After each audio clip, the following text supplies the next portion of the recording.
नमस्कार मित्रों, पीसीएस पाठशाला में आप सभी का स्वागत है। डेली करंट अफेयर की सीरीज है और आज करंट अफेयर के प्रश्न तैयार करने में थोड़ा समय लग गया, लेकिन डेली बाय डेली आप लोगों को करंट अफेयर की सीरीज मिलेगी। आज 18 अप्रैल है और इसी तरह से मैं कल की सीरीज उसी दिन मैं डालूँगा। मतलब जिस दिन का करंट अफेयर होगा उसी दिन की सीरीज आप लोगों की पड़ेगी। और यह सभी प्रतियोगी परीक्षा के लिए ये सभी करंट अफेयर की सीरीज महत्वपूर्ण है, लेकिन विशेष रूप से मैं तैयारी करा रहा हूं असिस्टेंट प्रोफेसर की परीक्षा के लिए। इसलिए मैं कहना चाहूँगा जो लोग एमपी असिस्टेंट प्रोफेसर की तैयारी कर रहे हैं या फिर यूपीएचएससी असिस्टेंट प्रोफेसर की तैयारी कर रहे हैं, उन लोगों के लिए हमारा यह करंट अफेयर की सीरीज बहुत महत्वपूर्ण होगा। टेलीग्राम बिल्कुल ज्वाइन करेगा, लिंक डिस्क्रिप्शन में दिया गया है आप सभी लोग को। और देखिए, जो लोग एमपी असिस्टेंट प्रोफेसर की तैयारी या उत्तर प्रदेश असिस्टेंट प्रोफेसर की तैयारी कर रहे हैं वह लोग हमारे ऑफिशियल व्हाट्सएप नंबर पर मैसेज कर सकते हैं। ऑफिशियल व्हाट्सएप नंबर डिस्क्रिप्शन में भी है और यहाँ पर भी शो हो रहा है। आप एमपी असिस्टेंट प्रोफेसर के लिए और यूपीएचएससी असिस्टेंट प्रोफेसर पेपर 1 के लिए आप कंप्लीट तैयारी कर सकते हैं पीसीएस पाठशाला पर। ठीक है, पीसीएस पाठशाला एक ऐसा यूट्यूब चैनल है जो असिस्टेंट प्रोफेसर की तैयारी बहुत ही बेहतरीन ढंग से कराता है। ठीक है, तो आप लोग इस चैनल को बिल्कुल आप ज्वाइन कर सकते हैं, हमारे ऑफिशियल व्हाट्सएप नंबर पर मैसेज कर सकते हैं।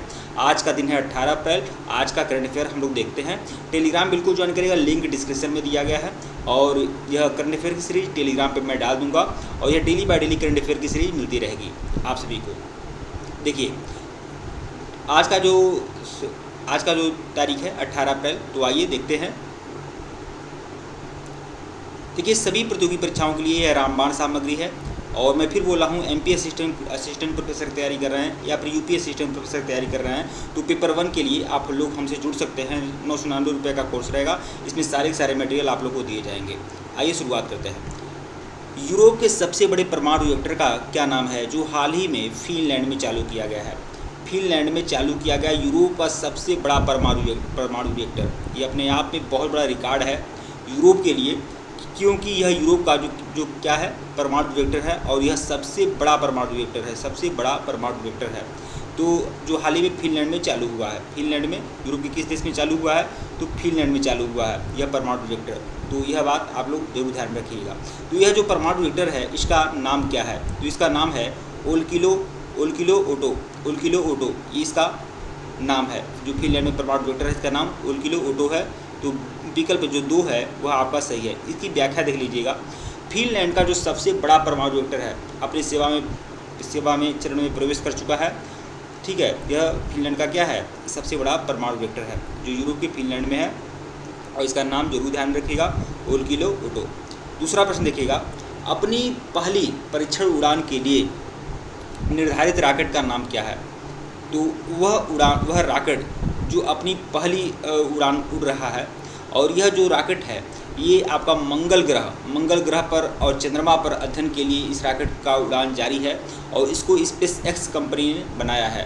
तो उस रॉकेट का नाम क्या है? तो उस रॉकेट का नाम है स्टारशिप।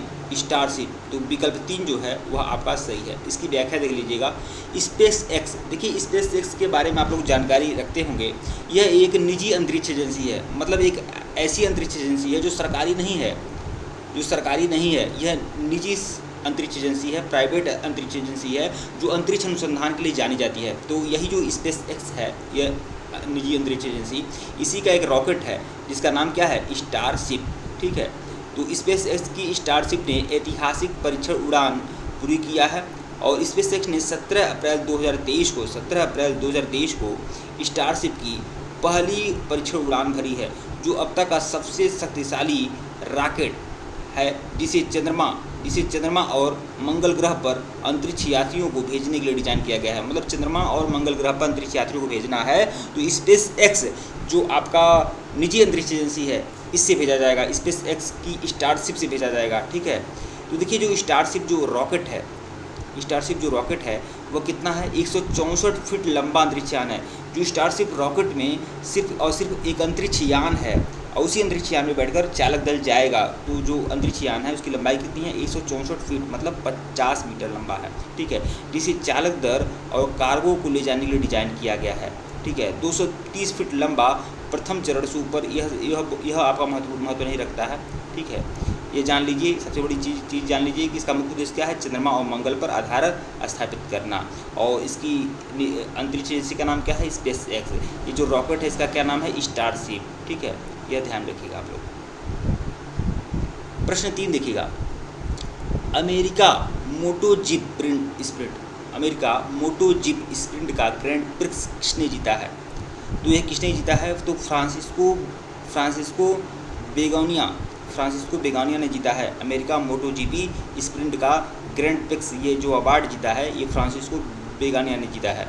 इसकी व्याख्या देख लीजिएगा, विश्व चैंपियन फ्रांसिस्को बेगोनिया ने अमेरिका मोटो जीपी अवार्ड जीता है। ठीक है, अगला प्रश्न बहुत ही महत्वपूर्ण है, इस सीरीज का बहुत ही महत्वपूर्ण प्रश्न है, यह आपको जरूर ध्यान रखिएगा कि प्रश्न 4 है कि इनमें से कौन सा देश G7 का हिस्सा है? बताइए कौन सा देश जो है G7 का हिस्सा है? तो G7 का हिस्सा देखिए, मैं आपको बता दूं, संयुक्त राज्य अमेरिका है। ठीक है, लेकिन आपका रूस तो नहीं होगा, रूस भी नहीं है, फिर चीन नहीं है, तो कौन होगा? तो यहाँ पर आप जान लीजिए, यहाँ पर मैं आपको बता दूँ, यूनाइटेड किंगडम है, बिल्कुल है। ठीक है, फ्रांस है, जर्मनी है, इटली, कनाडा, जापान, संयुक्त राज्य अमेरिका है। तो यह सब जो तीसरा जो देश है, तीसरा जो स्थान है, ये आपका सब सही है। मतलब यूनाइटेड किंगडम, फ्रांस, संयुक्त राज्य अमेरिका, फिर जर्मनी, जापान, इटली, कनाडा, इस तरह से याद रखेंगे, सही हो जाएगा।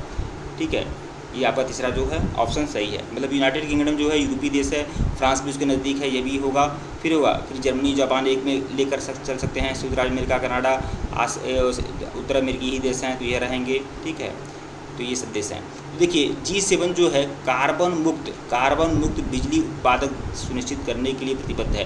जो G7 जो देश हैं, जिसमें संयुक्त राज्य अमेरिका भी है, कनाडा भी है, ब्रिटेन है, फ्रांस है, जर्मनी, जापान, इटली, कनाडा, ऐसे करके हैं। ठीक है, कुल 7 देश हैं G7 में, इसीलिए तो इसको G7 कहा जाता है।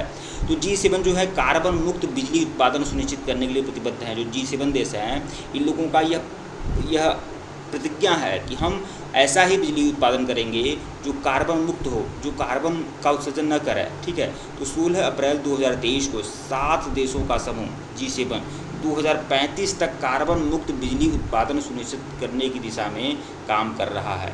कि यह जो G7 के देश हैं मानते हैं कि 2035 तक हम कार्बन मुक्त बिजली उत्पन्न करेंगे। ठीक है, तो इसका जो समय सीमा है 2035 है, ध्यान रखिएगा आप लोग। फिर देखिए, यह मई 2023 में हिरोशिमा में यह जो G7 का बैठक हुआ है, यह कब हुआ है? 2023 में हुआ है। हिरोशिमा में G7 शिखर सम्मेलन का जो बैठक हुआ है 2023 में हुआ है। कहाँ? हिरोशिमा में। ठीक है, ध्यान रखिएगा। और जापान में यह 2 दिवसीय सम्मेलन आयोजित किया गया है। तो देखिए, जो G7 का देश है, इसमें पर्यावरण मंत्री भूपेंद्र यादव ने शिखर सम्मेलन में भाग लिया है, जिसमें भारत को अतिथि के रूप में आमंत्रित किया गया है। ठीक है, अगला प्रश्न देखिएगा, प्रश्न संख्या 5 देखिए, त्रिपक्षीय मिसाइल रक्षा अभ्यास कहाँ हो रहा है? जो त्रिपक्षीय मिसाइल रक्षा अभ्यास है वो कहाँ हो रहा है? तो यह पूर्वी सागर के अंतर्राष्ट्रीय जल में यह त्रिपक्षीय सैन्य अभ्यास हो रहा है। मतलब पूर्वी तट पर, जो हमारे दक्षिण भारत का जो पूर्वी तट है वो। तो तीसरा जो ऑप्शन होगा वो आपका सही होगा। इसकी व्याख्या देख लीजिए, सही उत्तर क्या है? उत्तर पूर्वी सागर का अंतर्राष्ट्रीय जल, उत्तर पूर्वी सागर का अंतर्राष्ट्रीय जल सही उत्तर है, पूर्वी सागर का अंतर्राष्ट्रीय जल। ठीक है, तो देखिए, दक्षिणी कोरिया, अमेरिका और जापान ने 17 अप्रैल 2023 को त्रिपक्षीय मिसाइल अभ्यास किया है। त्रिपक्षीय मिसाइल अभ्यास का मतलब 3 देश, तो इसमें कौन होगा? दक्षिणी कोरिया होगा, और दक्षिणी कोरिया के ही बगल में जापान है। ठीक है, और जापान उसके बाद अमेरिका। ठीक है, ये 3 देश हैं जो त्रिपक्षीय मिसाइल रक्षा अभ्यास कर रहे हैं। ये किस तिथि को किए गए हैं? 17 अप्रैल 2023 को किए हैं। ये जो त्रिपक्षीय सैन्य अभ्यास हुआ है, ये कहाँ हुआ है? तो पूर्वी सागर तट पर हुआ है। ठीक है, प्रश्न 6 देखिएगा, भारत के निर्यात गंतव्य के रूप में संयुक्त अरब अमीरात का रैंक क्या है? ये बहुत ही इंपॉर्टेंट प्रश्न है।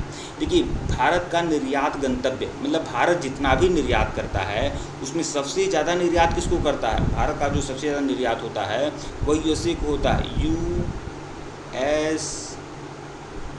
ठीक है, अमेरिका को होता है। ठीक है, सबसे ज़्यादा निर्यात भारत किसको करता है? अमेरिका को करता है। और अमेरिका के बाद वह किसको कर रहा है? तो संयुक्त अरब अमीरात को कर रहा है। मतलब सऊदी अरब का, संयुक्त अरब अमीरात का दूसरा स्थान है भारत के निर्यात गंतव्य में। ठीक है, सबसे ज़्यादा निर्यात संयुक्त राज्य अमेरिका को, उसके बाद सऊदी अरब को। तो यह विकल्प 2 जो है यह आपका सही है। तो देखिए यूएई भारत के लिए दूसरा महत्वपूर्ण निर्यात गंतव्य बन गया है। यूएई, इसकी व्याख्या देख लीजिएगा। वित्तीय वर्ष 2022-23 के दौरान इस श्रेणी में अमेरिका और यूएई ने क्रमशः पहला और दूसरा स्थान बरकरार रखा है। सबसे निर्यात में किसका स्थान है? अमेरिका का। भारत सबसे ज़्यादा निर्यात किसको करता है? अमेरिका को करता है। फिर किसको करता है? यूएई को करता है। ठीक है, इस श्रेणी में नीदरलैंड क्या है? तीसरा स्थान है। मतलब सबसे ज़्यादा निर्यात संयुक्त राज्य अमेरिका को, दूसरे स्थान पर यूएई को, और तीसरे स्थान पर अगर देखा जाए तो नीदरलैंड को करता है।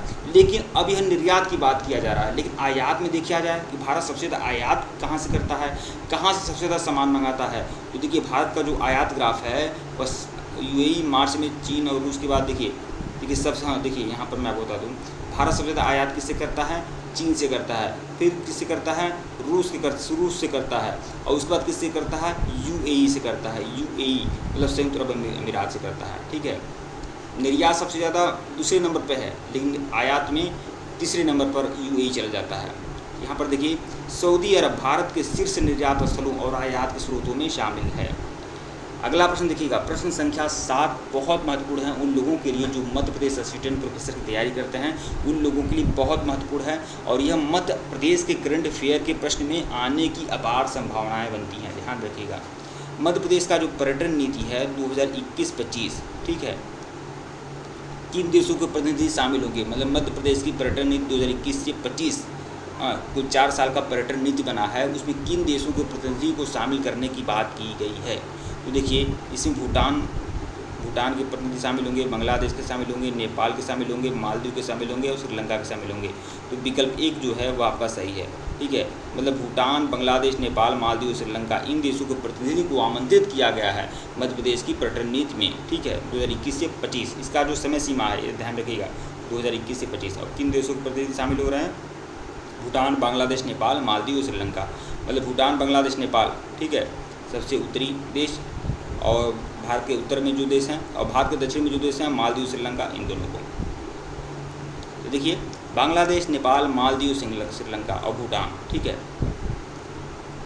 मध्य प्रदेश के टूरिज्म प्रमोशन प्लान में 5 दक्षिण एशियाई देश शामिल होंगे और इन जो देश हैं इनके नाम मैं बताया हूँ भूटान, बांग्लादेश, नेपाल, मालदीव और श्रीलंका। ठीक है, मध्य प्रदेश की पर्यटन प्रोत्साहन योजना में भूटान, बांग्लादेश, नेपाल, मालदीव और श्रीलंका शामिल होंगे। इस पहल का उद्देश्य क्या है? इस पहल का उद्देश्य राज्य में पर्यटन को बढ़ावा देना और पड़ोसी देशों के साथ संबंध मजबूत करना है। मध्य प्रदेश के पर्यटन स्थलों और सांस्कृतिक विरासत को जानने के लिए प्रत्येक देश के प्रतिनिधियों को आमंत्रित किया गया है। तो इन देशों के प्रतिनिधियों को क्यों आमंत्रित किया गया है? ताकि उन देशों में मध्य प्रदेश का जो पर्यटन स्थल है, मध्य प्रदेश का जो सांस्कृतिक विरासत है उसकी प्रचार प्रसार हो सके। ठीक है, प्रश्न संख्या 8 देखिएगा कि मल्टी स्पेक्ट्रल इमेजिंग के लिए कम लागत वाला कैमरा विकसित करने के लिए नासा और कैलटेक के साथ किसने समझौता किया है? मतलब एक कम लागत वाला कैमरा विकसित करने के लिए नासा आप जानते हैं जैसे कि अंतरिक्ष एजेंसी है नासा, और कैलटेक के साथ एक प्राइवेट कंपनी है कैलटेक। तो नासा और कैलटेक के साथ समझौता किसने किया है? आईआईटी इंदौर ने समझौता किया है। किसके लिए? कैमरा विकसित करने के लिए, मल्टी स्पेक्ट्रल इमेजिंग कैमरा विकसित करने के लिए आईआईटी इंदौर ने समझौता किससे किया है? नासा से और कैलटेक के साथ। ठीक है, तो देखिए आईआईटी इंदौर और नासा कैलटेक फ्रेम इमेजिंग के लिए कम लागत वाला कैमरा विकसित करने के लिए सहयोग करते हैं। ठीक है, प्रश्न संख्या 9 देखिएगा, विनिर्माण केंद्र के लिए कितनी कोरियाई फर्मों ने वेदांता के साथ भागीदारी किया है? विनिर्माण केंद्र के लिए कितनी कोरियाई फर्मों ने वेदांता के साथ भागीदारी किया है? तो कितनी कोरियाई फर्मों ने? तो कुल 20 कोरियाई फर्मों ने वेदांता के साथ भागीदारी किया है। यह प्रश्न इसकी व्याख्या देखिए, वेदांता ने विनिर्माण केंद्र में स्थापित करने के लिए 20 कोरियाई फर्मों के साथ साझेदारी की है। इसकी प्रश्न संख्या 10 देखिएगा, बहुत ही महत्वपूर्ण प्रश्न है। भारत के इतिहास में पहली बार सबसे लंबी छलांग लगाकर एशियाई खेलों के लिए किसने क्वालिफाई किया है? सबसे लंबी छलांग किसने लगाया है? तो शैली सिंह ने लगाया है। भारत के इतिहास में सबसे लंबी छलांग लगाने वाली कौन है? शैली सिंह। तो विकल्प 1 जो है वह आपका सही है। ठीक है, और पहले स्थान पे कौन है सबसे लंबी छलांग लगाने वाली? अंजू बॉबी जॉर्ज। अंजू बॉबी जॉर्ज का जो है छलांग है वह बहुत लंबा है। उसके बाद दूसरे स्थान पर जो है सैली सिंह है। तो देखिए सैली सिंह ने भारत में दूसरी सबसे लंबी छलांग लगाकर एशियाई खेलों के लिए क्वालिफाई किया हुआ है। ठीक है, तो देखिए यहाँ पर अंजू बॉबी जॉर्ज जो हैं ये इनका कितना है 6.83, मतलब इनका जो है 6.83 मीटर लंबा छलांग है अंजू बॉबी जॉर्ज का। और जबकि सैली सिंह का जो रिकॉर्ड है वह थोड़ा चूक गई हैं, इसीलिए दूसरे नंबर पे हैं 6.4 और 8। ठीक है, सैली सिंह का क्या है 6.48 मीटर का लंबा छलांग और अंजू बॉबी जॉर्ज जो है 6.83 मीटर का लंबा छलांग है। ठीक है मित्रों, वीडियो को लाइक और चैनल को सब्सक्राइब करेगा, टेलीग्राम बिल्कुल ज्वाइन करेगा, लिंक डिस्क्रिप्शन में दिया गया है। धन्यवाद आप लोग को। और इसी तरह से आप लोग को डेली करंट अफेयर की सीरीज मिलती रहेगी, तो प्लेलिस्ट में जाइएगा, डेली करंट अफेयर सीरीज के नाम से प्लेलिस्ट बनी हुई है, प्लेलिस्ट में जाइएगा, सभी वीडियो देखिएगा। धन्यवाद आप लोग को।